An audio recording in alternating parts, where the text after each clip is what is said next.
મિત્રો નવાઈની વાત લાગશે તમને અને તમારા ગામના આગળ આજે આવ્યો છું અને એ કહેવા માટે આવ્યો છું તમને કદાચ ખબર હશે મિત્રો કે તમારું કાપડ બહુ મોંઘું હોય પણ જો દરજી સીવાવાળો સારો ના મળે તો શું થાય? જોરથી બોલો મિત્રો, જો કાપડ સારું હોય અને જો દરજી સારો ના હોય તો મિત્રો આપણે 14 તારીખે જે ભારત દેશની 125 વર્ષ જૂની પાર્ટી જે કોંગ્રેસ પાર્ટી આજે સહયોગમાં છે જિગ્નેશભાઈ મેવાણીના 14 તારીખે ઓળખ કહીને મત આપો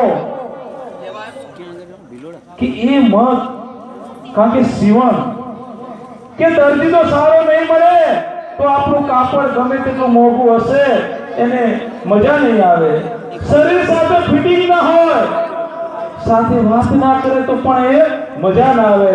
એટલે તમારા આંગણે તમે એટલા ભાગ્યશાળી છો કે જિગ્નેશ મેવાણી જેવો એક યુવાન કાર્યકર કે જે તમારો અવાજ અમે અહીંયાથી આવ્યા અમને બહુ તકલીફ પડી, રસ્તાના ઠેકાણા નથી, આટલા વર્ષ થયા.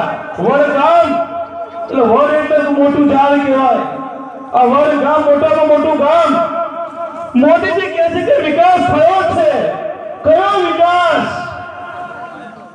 નહીં, મોદીજી સાચું કહે છે એમનો વિકાસ થયો છે.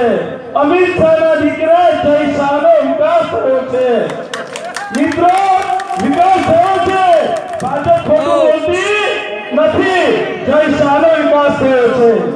બીજો વિકાસ થયો છે, મોદીજી બોલતા નથી, એ કાંડમાં કહે છે મેં ગુજરાતનું દેવું વધારી દીધું.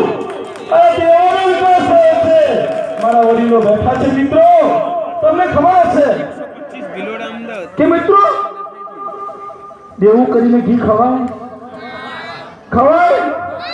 આ વડીલ જે છે દેવું કરીને ઘી ખવાય? આ ભાજપ સરકાર 22 વર્ષથી શોબાજી કરીને ગુજરાતને દેવાદાર બનાવી દીધું છે. આપણું બાળક જન્મે છે, આપણું ભવિષ્ય જન્મે છે, દેવા સાથે જન્મે છે. મિત્રો જ્યારે જિગ્નેશ મેવાણી આ લોકોની પોલ ખોલવા માટે આંદોલનકારી તો છે પણ વિધાનસભામાં તમે વડગામમાંથી એક એવો ઉમેદવાર મોકલો વિશ્વમાં ડંકો વાગે. તમને ખબર હશે કે જિગ્નેશ મેવાણીએ જો 125 વર્ષ જૂની પાર્ટી સહયોગમાં હોય તો હાલત કેવી થશે? તમે વડગામ મત વિસ્તારને કોઈ યાદ કરતું નહોતું.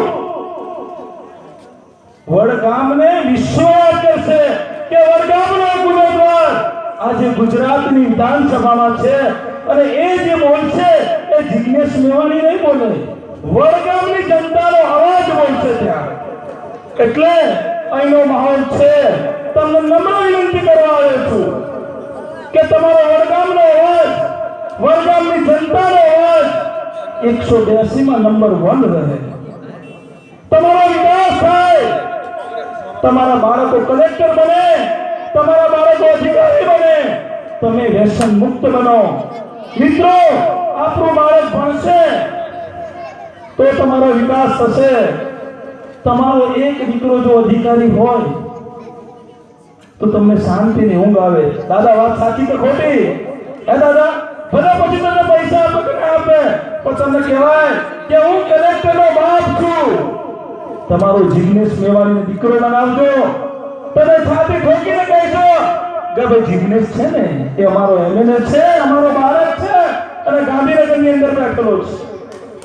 આ ભાજપની સરકાર તમને ભરમાવા આવશે.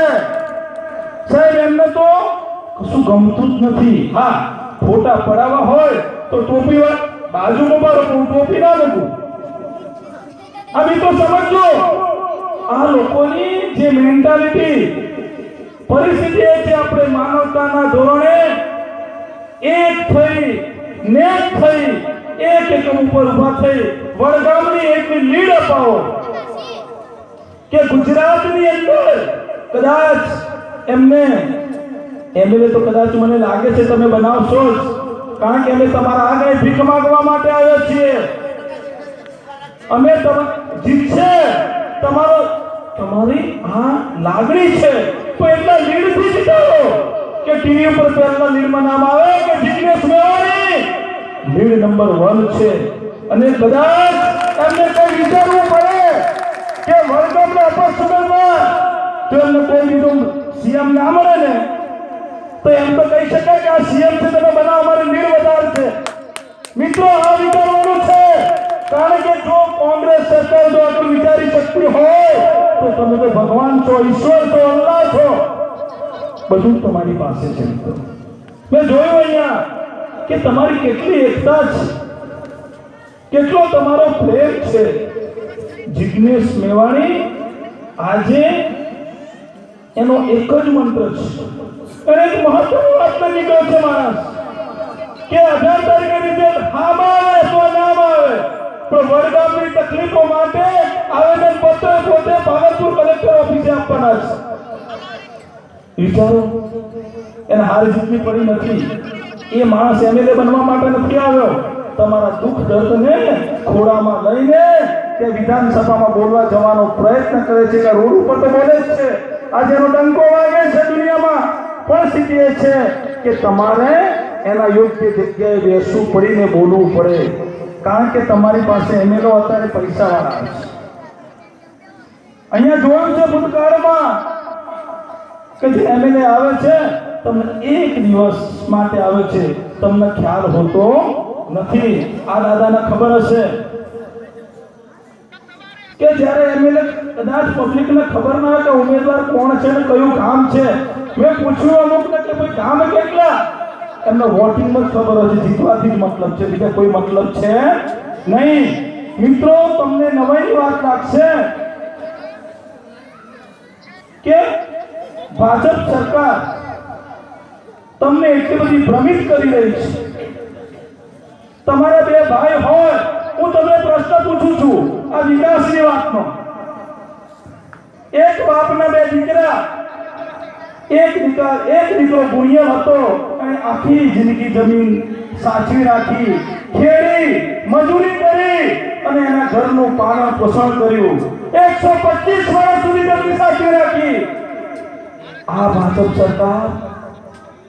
બીજો દીકરો હતો, એ દીકરાએ કઈ ના કર્યું, જમીન વેચી, સ્કોર્પિયો આવી ગઈ, મોટો બંગલો બનાવ્યો.